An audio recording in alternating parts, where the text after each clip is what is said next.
Hello, everyone, and welcome into crushthestreet.com. I'm Kenneth Amanduri, and I'm joined today with Charlie Lee. We're going to have a great conversation today. Someone who's been on the show before, and someone who's given us a lot of insight early in the game. And I mean, my goodness, Litecoin is something that actually the first cryptocurrency I bought back in 2013. Even before Bitcoin, I was like, oh, Bitcoin's too expensive at $13. I'll buy Litecoin. So I did that. So that was really exciting. So it's an honor to be speaking to Charlie Lee, the founder of Litecoin. And we're going to be talking about where we are now in the crypto space. Bitcoin, as the banner, has gone below 30,000. So let's get his thoughts on that. So Charlie, thank you so much for coming on the show with me today. Thanks, Kenneth. Thanks for having me. So it's an interesting time here. Bitcoin going to 65,000 roughly, and then been in this just downward trend. People who said that they bought at 50 on the dip, said they never sell, would be hodlers, are now happy sellers at $31,000 Bitcoin. Let's call it. They just get washed and rinsed, and they don't have the resilience. And then that's just markets. I'm not picking on people for Bitcoin, but that's just how markets are. It's hard to watch your investment fall. Even me this week, I'm buying Bitcoin at 33,000, 32,000. You watch it go below 30, and then you're like, oh, is it going to, should I wait till it falls to 22 before I pull the trigger on more? You know what I mean? Like we're all dealing with this in the moment. I mean, in hindsight, if Bitcoin goes to 500,000, like Kathy Wood says, it doesn't matter where we're buying in July of 2021. So, what are your thoughts on this?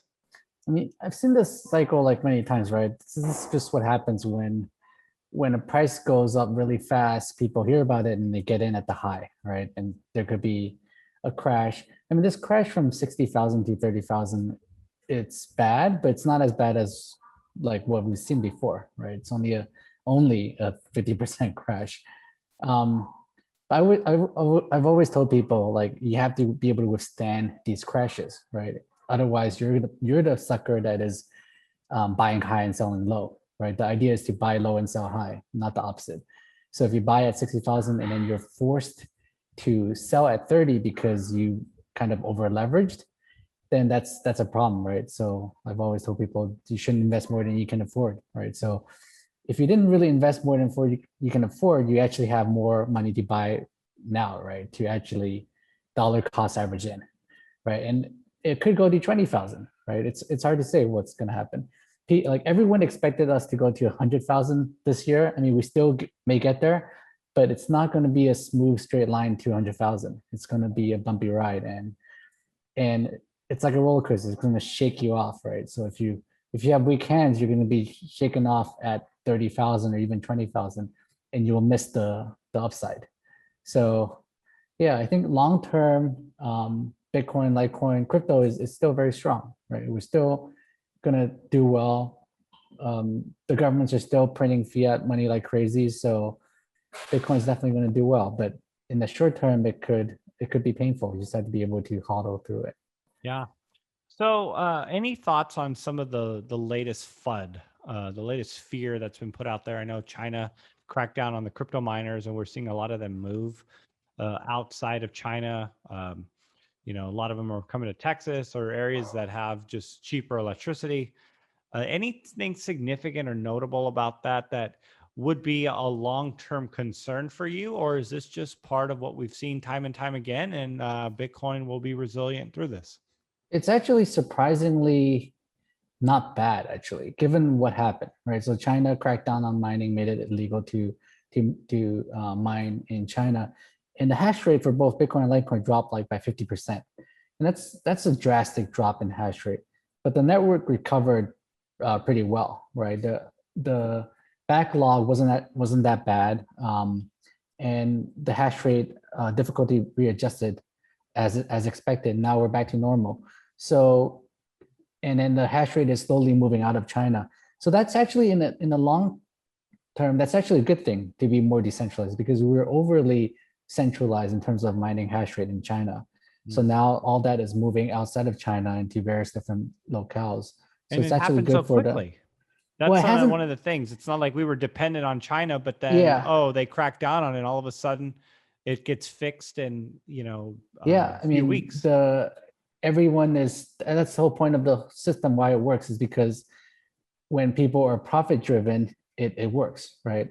Everyone's greedy. The miners want to still make money, so they're gonna quickly move their hash rate, move their machines out of China into other locations, and it hasn't fully like moved yet, but it's gonna happen. And the network really hasn't seen, it hasn't really really gotten much of a hit from that. Everything just still works perfectly normal, and things will be back to normal. Things are back to normal. So I think it's actually a good thing that happened, and I was surprised how little FUD there was.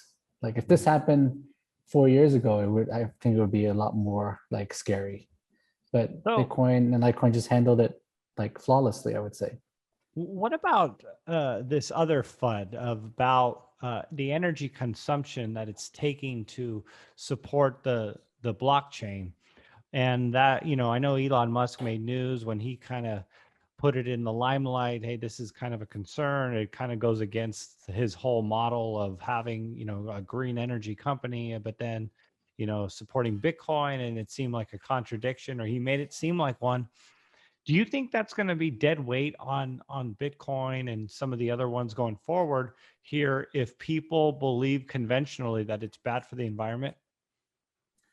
I think it definitely like it's kind of it hurts a bit, right? The narrative of Bitcoin being wasteful, but when you think about it, it's not really that wasteful. We're actually, the energy is actually going towards something good, right? The traditional like fiat banking system waste costs a lot of energy also. I would say more so than Bitcoin. And in the end, you're talking about like if people think something is useful, they will spend their energy to do it, right? It's not, if it's not useful, then no one would mine Bitcoin, and energy won't be spent on it, right? The reason why people spend energy mining Bitcoin is because it produces something useful. So the way to kind of fight this energy usage is actually going to just move towards renewable energy, right? Incentivize people to use renewable energy as opposed to like fossil fuels. So if you put the right incentives in place, then everything will work itself out. Yeah, that crypto ecosystem is just a real beautiful thing. And it's amazing how much foresight there was when it was originally started. Um, and good for you for just being so early on it. My goodness, the the infrastructure you built, and I guess really the foresight. I mean, to really anticipate. It's easy for us to go, oh yeah, Bitcoin, Litecoin as a financial instrument because we see it on CNBC and Market Watch, and they're talking about it. The Fed is talking about it now, but back in the day, it was a blog. It was a weird technology. It was something that just you'd have to really think far down the road to even consider that it might be traded as a commodity this decade, and that's just to me mind blowing. But yeah, maybe Yeah, you and were like able to see that very early on, and maybe how were you able to see that? I, I don't know. I was pretty sure that it's going to be a big thing, even back in 2011, because I saw it as like a better version of gold, and I always seen gold as a better form of money than fiat currency. So yeah, I've always thought Bitcoin would really become something big, but it actually, in terms of like the price, it actually performed better than I expected. I was looking back at my early emails to people about Bitcoin back in 2011. I predicted Bitcoin would hit $5,000 in like 10 years. And it was like 10 or 20 years. And we've like shot past $5,000 a long time ago already. Um, and that was like, that was like my pie in the sky like number, right? When it was at $5, if it hits 5,000, that's 1,000 times increase. Yeah, so but but back then the thing is no one really knew you can't really predict what's going to happen, right? So Bitcoin was just an experiment. It could have easily just failed, right? So I thought it would become big, but I wouldn't be surprised if it just died overnight because of some bug in the system, or just the whole thing actually doesn't work as we thought it would. The whole incentive structure just was awesome, but it may have just failed, right? It might just fail. Yeah, it's almost as if Bitcoin and Litecoin always had to prove itself, at the current value, if you will. Like when Bitcoin was $10, I mean, there weren't Bitcoin ATMs. There weren't, the infrastructure wasn't there for it to be $10, more Mhm. than a $1 bill. I think people just probably, couldn't wrap their mind around that at the time. And then, sure enough, here we are with Bitcoin trading where it is at $30,000. Sure, everyone would love to go back to the days when it was $10, but now we got to justify, hey, is it worth 30 going to 100? I think people just have to constantly, think down the road, like, is it possible for this to happen? And that's what we're constantly dealing with Bitcoin. Yeah, Bitcoin still has to prove itself, right? It still has to. There's still a lot of naysayers in thinking Bitcoin will die or go to zero. So lots of people still predict Bitcoin will go to zero. So Charlie, let's talk a little bit about the financial capital that has come into Bitcoin. And this has been a question that I've been asking some different guests. And I thought it was interesting that we have this new thresholds of capital that we hit. When Bitcoin got to $1 trillion market cap, that's a lot of new money that came into the space, which arguably created new floors, as opposed to, say, if Bitcoin stayed at 10 and, didn't go past 10, like we saw this year or last year into this year, we wouldn't have had, ARK and Elon Musk and all this new institutional money coming into the space. Whereas, if it was at 10, maybe the floor was 1,000, maybe it could have gone to 1,000, but now we've gone to 60.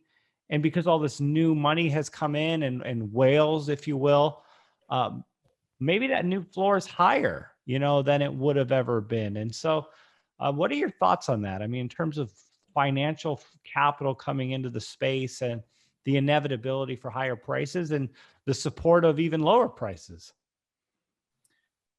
Bitcoin is historically has had like this 4-year cycle, right? Kind of follows the halving cycle. So we're kind of on the same, it's kind of happening the same way, right? So this cycle, maybe we saw the high already, or maybe it's going to be 100,000, right? We don't know. So, I mean, no one really knows until afterwards, right? If we stay at this level, even go to 20,000 like in a year, then people will be like, oh, it was obvious that was the high, but who knows, right? So, yeah, we have more money coming in. It kind of raises Bitcoin to the next level, and it takes a few of these kind of bull cycles for Bitcoin to achieve its ultimate goal of becoming, for example, possibly the world reserve currency. We're gonna see a few more of these bull and boom and bust cycles before it's all over, or before it reaches a level where it's stable, right? Eventually, we'll get to a more stable price level where Bitcoin, the price won't be as volatile, and then people would use it more as a store of value, and it'll be more stable, and things can be priced in Bitcoin. But right now, we're still going through a few like boom and bust cycle before that happens.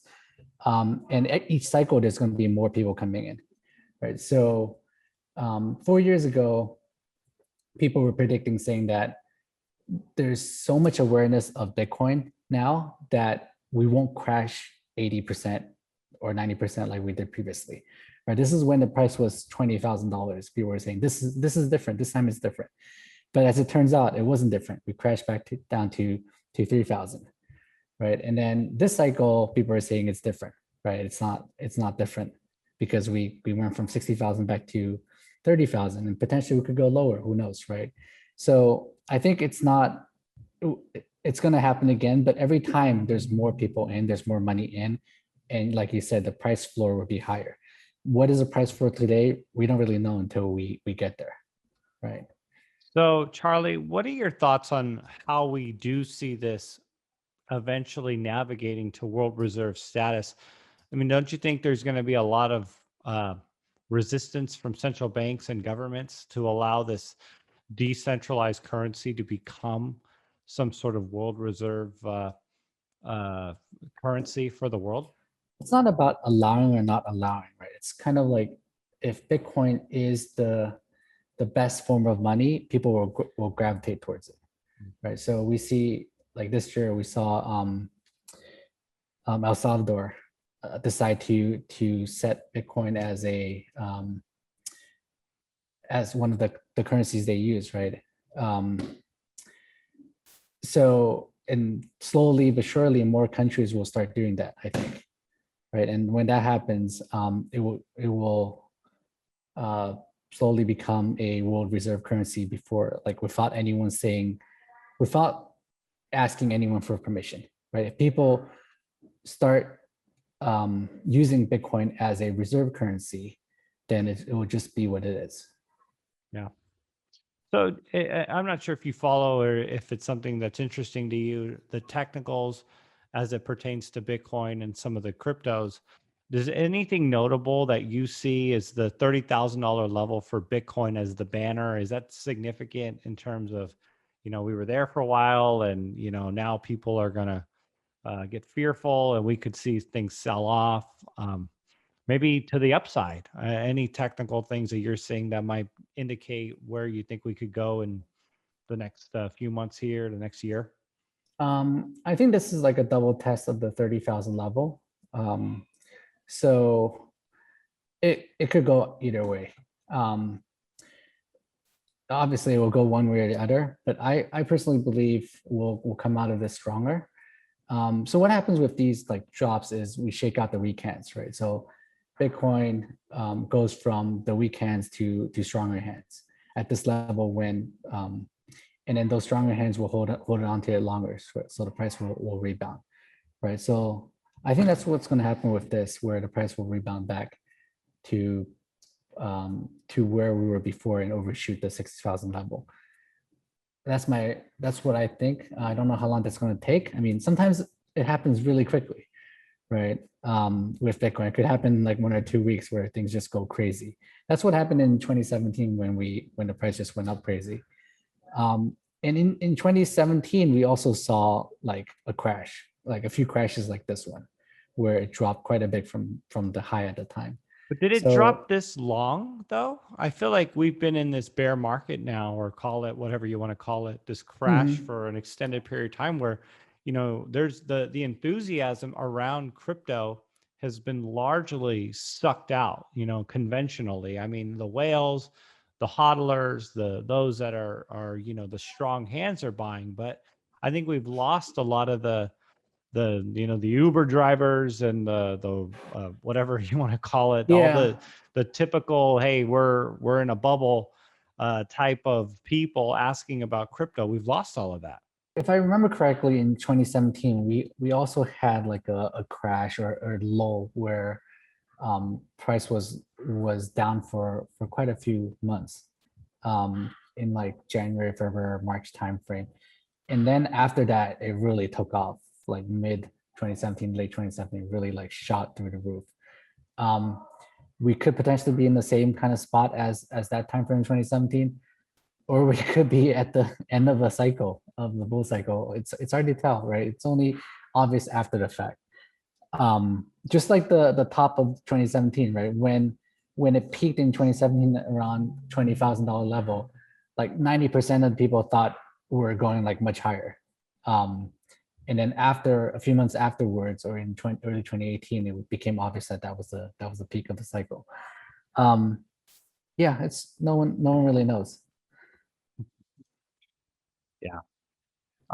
And it's one of those things. It's hard to give, and we don't do that here. We don't give financial advice, but I know people are looking for guidance, and it's so hard to, people. It's not like buying a 7% dividend expected return on a stock where if it goes down 15%, it's crashed. I mean, it's funny the way you put it earlier. We're only down 50%. I mean, we're stabilizing compared to what we've seen in the past.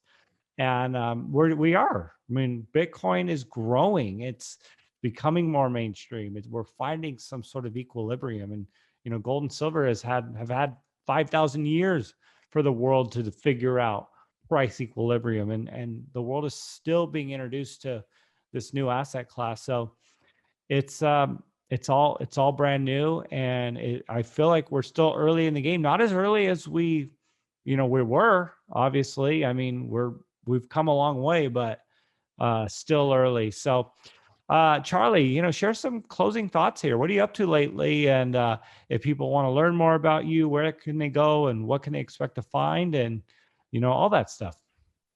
Yeah, so recently I've been working on uh, a feature for Litecoin called MWeb, which is adding Mimblewimble to the Litecoin protocol. And it's a feature that adds privacy and fungibility to the coin. So one thing that I've always harped on is that Bitcoin and Litecoin, kind of like the main feature of money, of sound money that is missing is fungibility. So when you send coins to someone, because of the fact that everything's out in open, there's history attached to the coin, and because of that, the coins aren't interchangeable. They're not fungible, and there's there's no privacy, right? And I think for something to be good money, it needs to be fungible. When I give you a Bitcoin or a Litecoin, any Bitcoin Litecoin I give you should be exactly the same. Otherwise, you can differentiate the two, and you can censor one transaction over another because of that. So that's what I'm working on for Litecoin is working with developer David Burkett on this MWeb feature, which we are hoping to get that out to be soft forked into Litecoin fairly soon, maybe end of the year. So that's something that's exciting that's coming out for Litecoin soon. Super exciting. Well, you talked about all-time highs with Bitcoin. Maybe we see $100,000 Bitcoin. Any stab at projections as to what we could see with Litecoin? Won't hold you to it. In fact, you've been so conservative with your Bitcoin projections. You said 5,000, and yeah, it got blown out of the water.